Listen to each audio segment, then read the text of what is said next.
What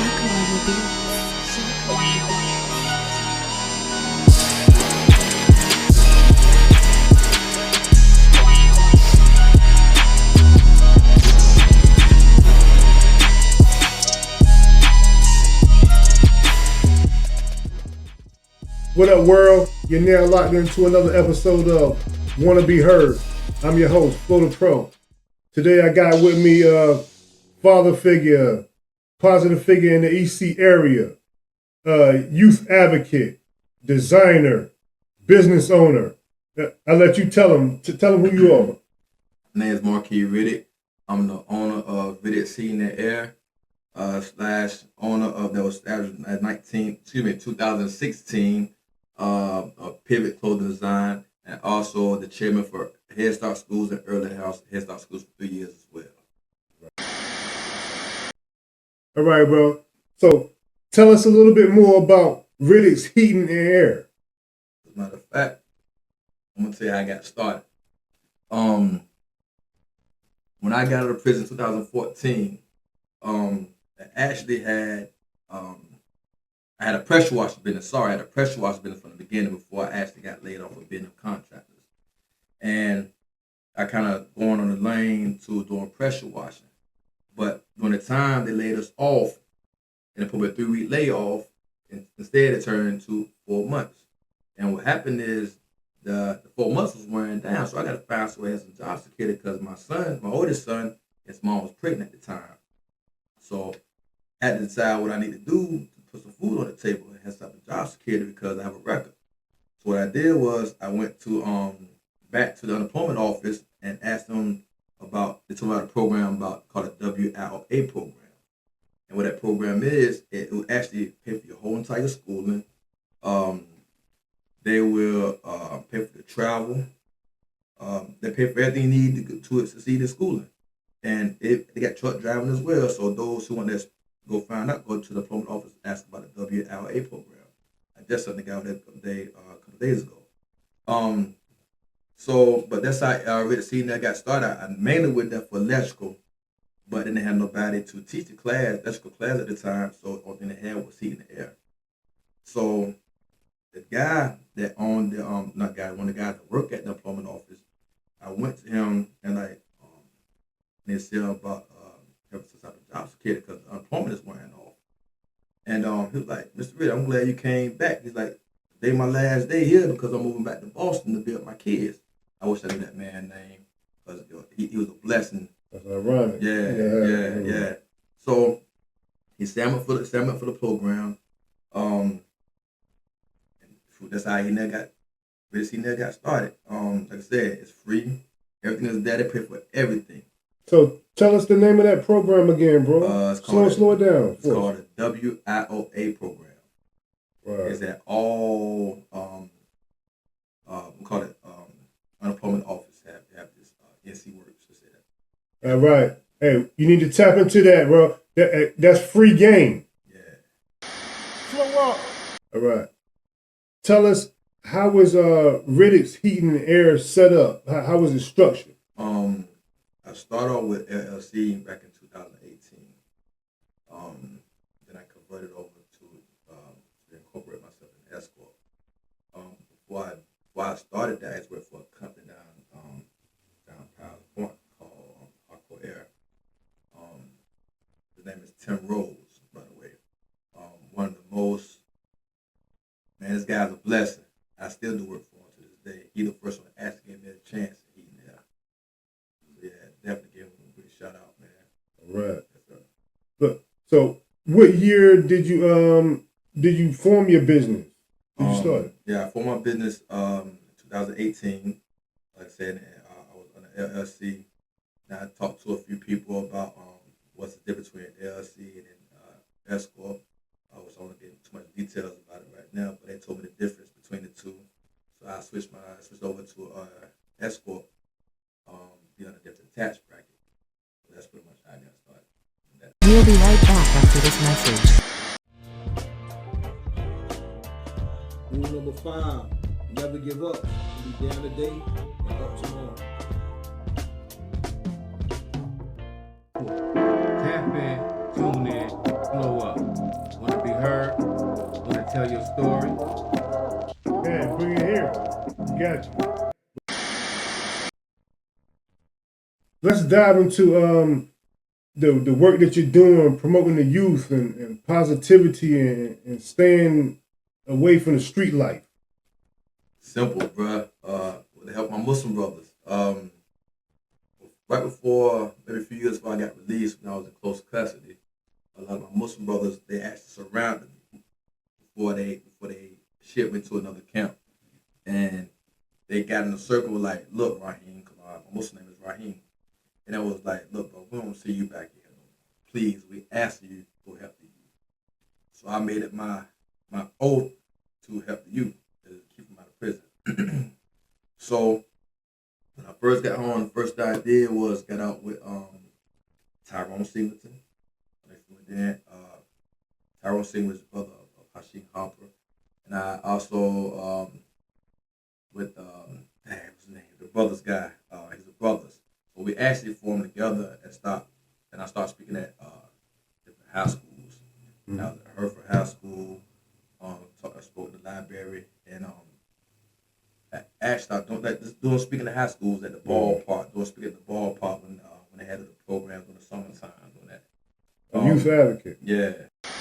So you were talking about being the chairman for earlier Head Starts and Head Start schools. Elaborate on that. Man. So what happened is my son, what they do what they call screening of the kids, like a screening, and a lady from a program came after the screening of my son. Mm-hmm. I don't know why sometimes they think that when an adult come in to do a screening of a child, they automatically think the child supposed to do what anything is supposed to. That actually want fear out of the child because they know they're in trouble. They don't know what's been happening. That somebody come in and question them. So my son's mother had called me and was like, MJ failed the screening. I'm like, why didn't I know about the screening? Because I think that parents should be there for the comfort of the child. So when I found out they did the screening, I went to them to find out what the results was, and they said he failed. So I went to the school he went to before then. But when I talked to them, they said, well, I tell the lady down at the office at the program, I'm coming down there right now to talk to them because they should have come to me first so I know about the screening. Yeah. When I goes there, talk to the lady, she said, well, I talked to your son's mother. I talked to this. Why they ain't talk to me? I have joint custody of my son. 50-50 legal, 50-50 physical.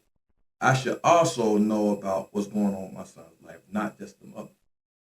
And she was explaining how she gave him paperwork. Where's the paperwork? I don't know where the paperwork at. Where is it? Nah, find the paperwork because I also should have the same paperwork that she gets. Yeah. So in the meantime, she's like, well, I sent the records down to P.W. Moore. Why are you sending records of a 2-year-old down to P.W. Moore?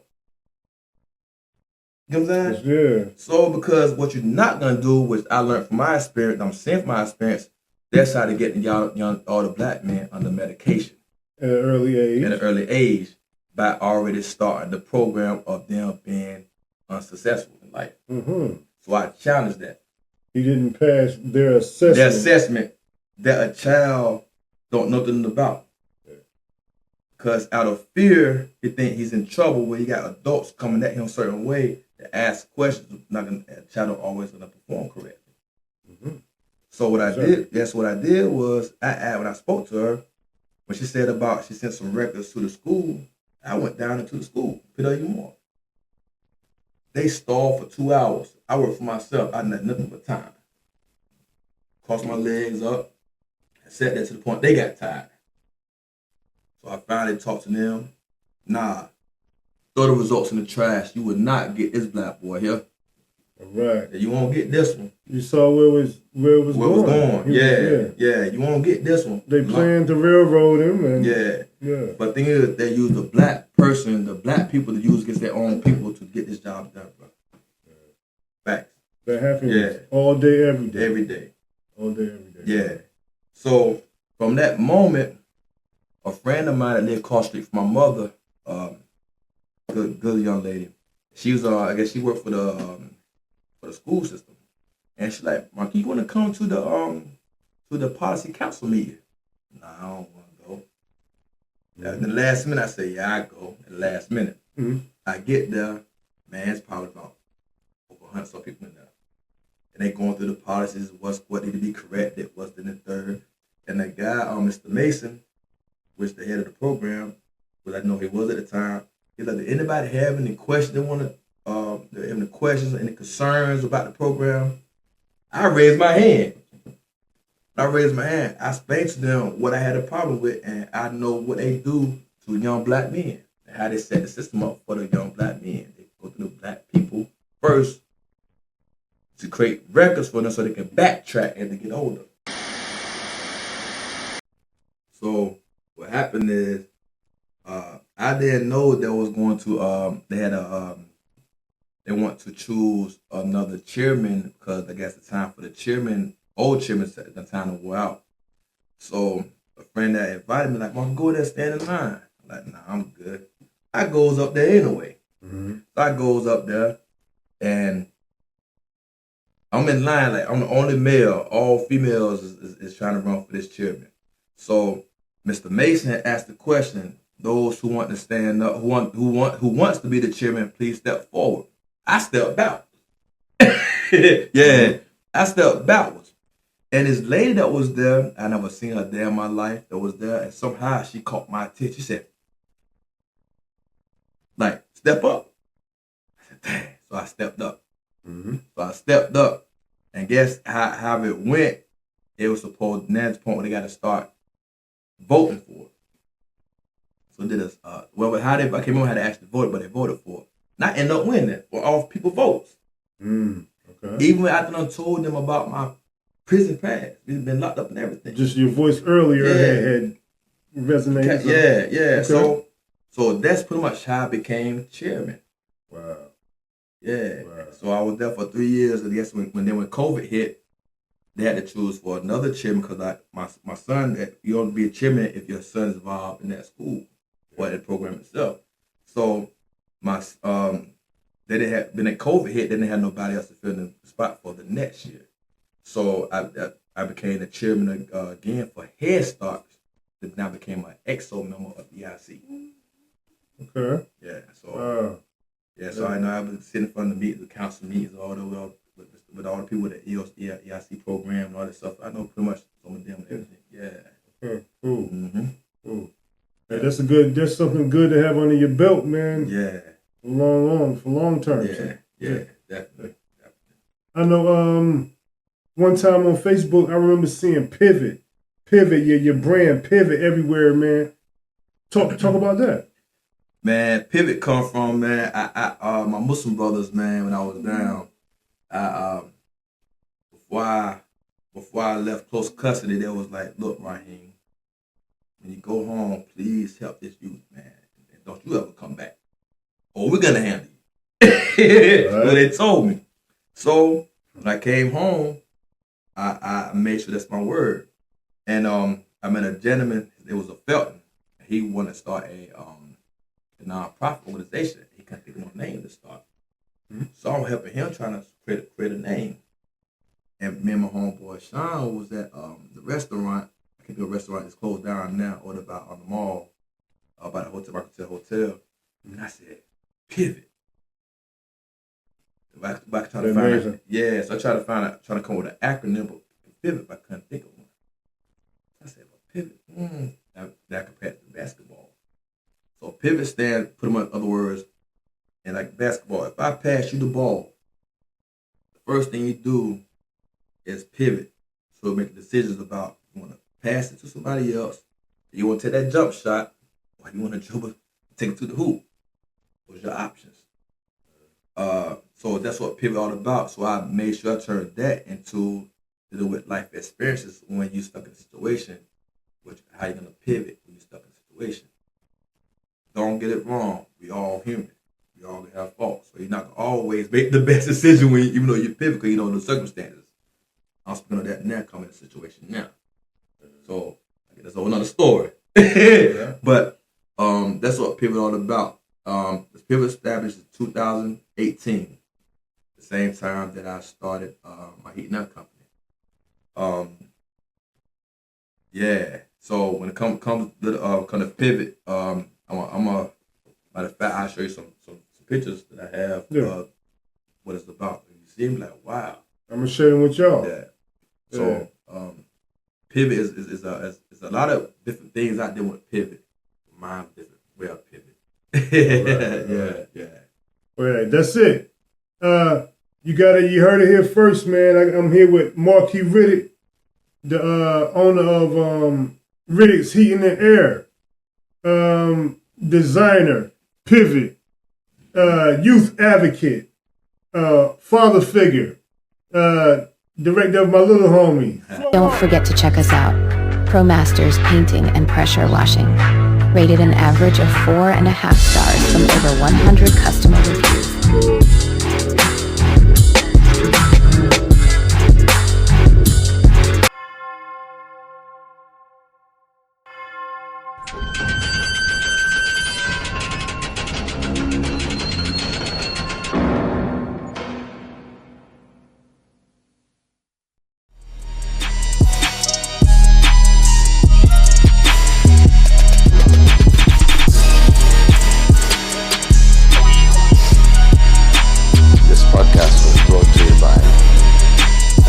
Entertainment. Don't forget to tune in for another episode of Wanna Be Heard, now streaming on YouTube at A Set Quest. Slow up.